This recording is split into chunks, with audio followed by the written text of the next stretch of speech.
Hello అండి. అందరూ బాగున్నారా? ప్రస్తుతం టాలీవుడ్‌లో వెడ్డింగ్ సీజన్ నడుస్తుందని చెప్పవచ్చు. తాజాగా ఒక హీరోయిన్ కూడా పెళ్లిపీటలు ఎక్కబోతుంది. ఆ హీరోయిన్ ఎవరో కాదు, కీర్తి సురేష్. కీర్తి సురేష్ 'నేను శైలజ' అనే మూవీతో తెలుగు తెర మీదకి వచ్చింది. తన అందం, అభినయంతో ఎంతో మందిని అభిమానం సంపాదించుకుంది. రెండో సినిమా 'మహానటి'తో నేషనల్ అవార్డును కూడా అందుకుంది. ఇటు తెలుగులోను, తమిళ్‌లోను చాలా సినిమాల్లో నటించింది. అయితే కీర్తి సురేష్‌కి పెళ్లి కుదిరినట్టు గతంలో కూడా చాలా వార్తలు వచ్చాయి. కానీ వాటన్నిటిని ఆమె కొట్టివేసింది. కానీ ఇప్పుడు వస్తున్న వార్తలు మాత్రం నిజమని తెలుస్తుంది.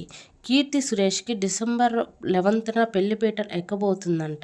తన స్కూల్ ఫ్రెండ్ అయిన యాంటోనీతో గత 15 సంవత్సరాలుగా ప్రేమలో ఉన్నారంట. ఆయన దుబాయ్‌లో బిజినెస్ చేస్తున్నారు. వీళ్ళ పెళ్లికి పెద్దలు అంగీకరించడంతో గోవాలో ప్లాన్ చేస్తున్నారని తెలుస్తుంది. ప్రస్తుతం ఈ Keerthy Suresh, యాంటోనీల wedding news social మీడియాలో హల్చల్ చేస్తుంది. ఈ వీడియో నచ్చితే ప్లీజ్ లైక్ చేసి సబ్స్క్రైబ్ చేసుకోండి. థ్యాంక్ యూ సో మచ్ అండి. వీడియో